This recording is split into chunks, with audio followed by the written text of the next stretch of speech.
Hello, Lakeview. Happy whatever day this is that you're watching this. For me, it's a Wednesday, my typical video day. It's a Wednesday morning, and yeah, excited for all that's happening. Man, can we just reflect for a hot second on Sunday? Incredible time of worship together, even in the heat, and just a little public announcement. We are trying to work on that and are in line with the HVAC company. They're waiting on a part, and then they will fix. So keep your fingers crossed for that.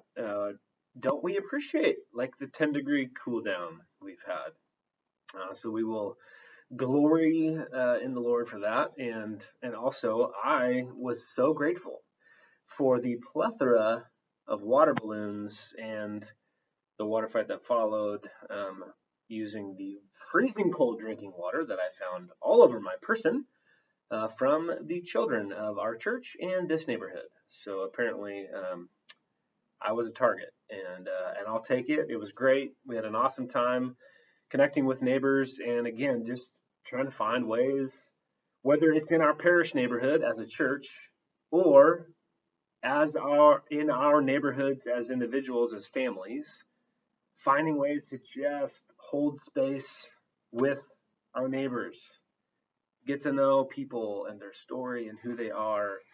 It's as we're seeing through this Old Testament journey, it's the slow work of God, and it's beautiful and it's paying dividends, and the fruit is there. And so I'm excited for what God's doing in our hearts, in my heart personally, and in the church. And these are good days, and I hope you feel the same way, and I hope you find ways to connect in the coming weeks and months. So we've got a lot of things happening.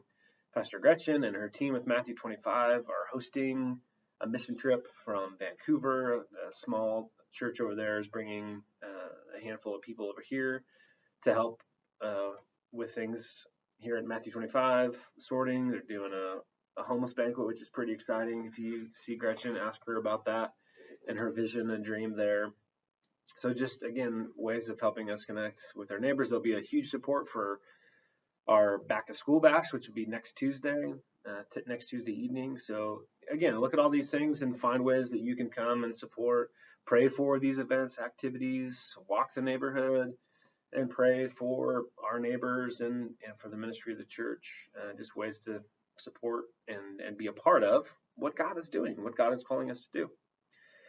And this week, I'm excited as we continue our journey. We're looking at the life of Jacob. As I mentioned this last Sunday, Jacob covers about half the book of Genesis. Like, he's a pretty significant part. That probably should be of no surprise when you think about it. He's the Jacob in the Abraham, Isaac, and Jacob. And from Jacob is the 12 tribes and the people of Israel. His name, which we won't cover this story specifically, but soon Jacob's name is changed to Israel. And he's the direct father of the 12 tribes. And from there, God continues to set apart this people who are set apart to be a blessing, to be conveyors and deliverers, right, of the blessing of God to the world, to continue this process of redemption and restoration, ultimately that we see fulfilled in the person of Jesus. So such rich moments. And this Sunday's text is no different. It's the dream sequence that we see in the life of Jacob. This is a crazy time, right? Jacob has just found out from his mother, Rebecca, that Esau, and some would say rightfully so, is literally gunning for his life. In Esau's mind, as soon as his father is dead, he will kill Jacob for stealing his birthright, or kind of weaseling his birthright out of him and stealing his blessing. One of which, as we talked about last Sunday with the birthright, Esau played a role in that. So it wasn't just the deception of Jacob. And over all of that, what we talked about and what I expressed was recognizing God working out God's will through this plan and story, right? And God, in doing that and seeking to set apart a people and to fulfill the promise that he's given to Abraham, he has to do that in the context of the lives of humans. And I don't know that we think about that enough. And as I mentioned, like literally, I believe, probably to the core of my being, that God could have and wanted to fulfill these things without all of the chaos. And why we can believe that is what we see in creation, that God provides everything that humans need to thrive and to be in communion with God and with each other and with all creation. But we take the bull by the horns. We, in our bent towards self and the reality of sin in the world, that's not how things go. And the coolest part is that God works in the midst of all that. And we see that specifically with Jacob. So in this sequence, he's on his own, he's by himself. He's reversing Abraham's journey in a sense, right? So Abraham left Haran, that's where God called him out to then a place that he would tell him about. And Jacob is being sent back by his father Isaac to his father Abraham's homeland to find a wife. So literally, Jacob is retracing the steps of his grandfather and goes to this place that he will then name Bethel, which is, translated kind of loosely, house of God, and takes what is normal and what is ordinary, a rock, as a pillow. I don't quite understand that. Maybe there's something to that for a kind of a nomadic people that rocks were great pillows. Maybe just the head elevation. I don't know, but that's what he does, what the text tells us.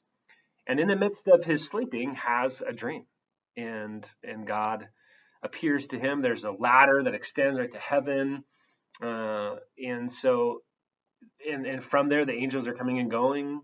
Right? There's no interaction, and there's no real understanding or kind of fleshing out of what that specific part of it means, other than there's like a connection, right, to the divine, a connection to God.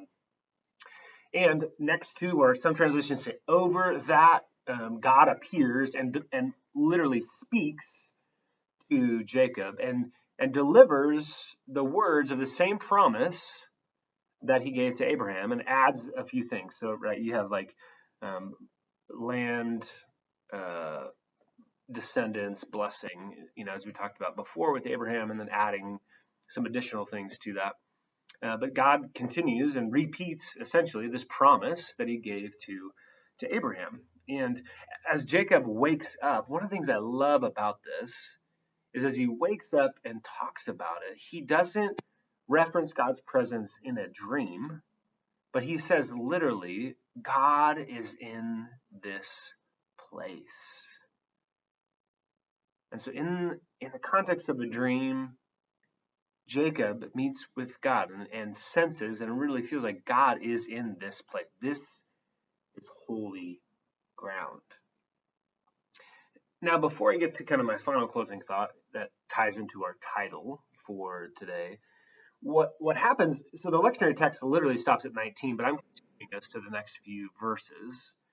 And in that, we see kind of an if-then statement from Jacob. Now, taken at face value, kind of an if-then. If you do this, if you kind of withhold your promise, or if you fulfill your promise, God, if you help me get back to my homeland, yada, yada, yada, if statements, then you'll be my God.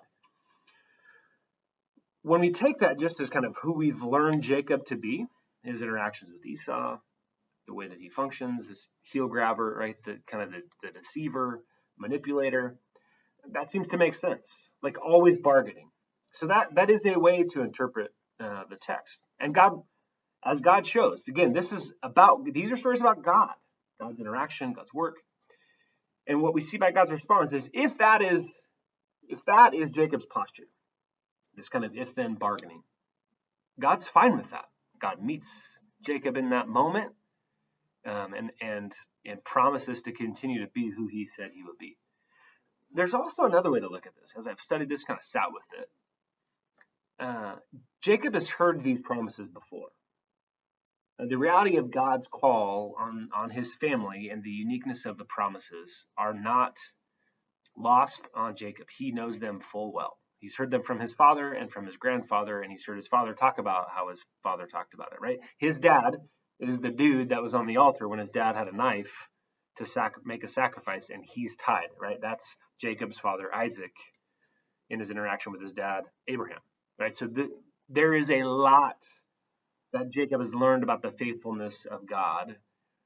And I think it could also be said, not like an if then, like if you do this then, but more like a statement of bold like faith, like, man, if this is the God, if this is the God that will promise this, if this is the God, then I'm going to follow, then I am going to be faithful. Right? And so I think there's different ways to look at that, and we'll kind of talk more about that on Sunday, which that was exciting to me. But it finally leads me finally to the title for this week of the sermon, From Pillow to Pillar. And it's this idea, right, of an Ebenezer, of an altar, of remembrance, like stones of remembrance. This practice is all throughout Scripture. And I think for us, especially as 21st century Western Americans, when we're thinking about and struggle often with the reality of God's presence and working in our life and trusting and having faith. Like this for Jacob is a standing stone moment that is marked that in the future there will actually be a house of worship on this place, and commemorating what happened in the interaction that Jacob has with God and the importance of that. And a lot of people in the kind of the contemplative part of the church, the more monastic movements, will recognize this and talk about it as kind of God showing up in the thin places, in places where, right, the ladder, kind of the separation between the divine and human is very thin, like the presence of God is palpable. And some of you, as I was saying that, may have no experience of that. For me, there are several. There are several moments and even places consistently that are thin, where I really sense and feel God's presence. One of those places for me always is the sanctuary. And whatever church I've been in, those have been profound moments of meeting with God. And so one of the things I hope we wrestle with and chew on out of this text is what are those places for us? How are we pursuing the thin places? And more importantly, how are we, Jacob comes to this moment in absolute desperation. He's running for his life. And it doesn't say that he asks God to show up or whatever, but it just comes with this assumption that there was a definite desperation and an openness of Jacob for something. He is by himself on this journey. He's alone in the desert, and he doesn't know when his brother's going to show up. And it's just a lot. And so we have, for Jacob, this experience of this kind of thin place of meeting the divine. And so I want us to be thinking about that. What are those? And if we have those, let's commemorate those. Let's remember those. Let's find ways to remind ourselves of how God has shown up. And I think in those moments, it's okay to say, God, I want you to do that again. And then surrender that opportunity to him. So chew on this text. I'm excited for Sunday and looking forward to being with you all. So we will see you soon. Have a great rest of your week and stay cool. Peace.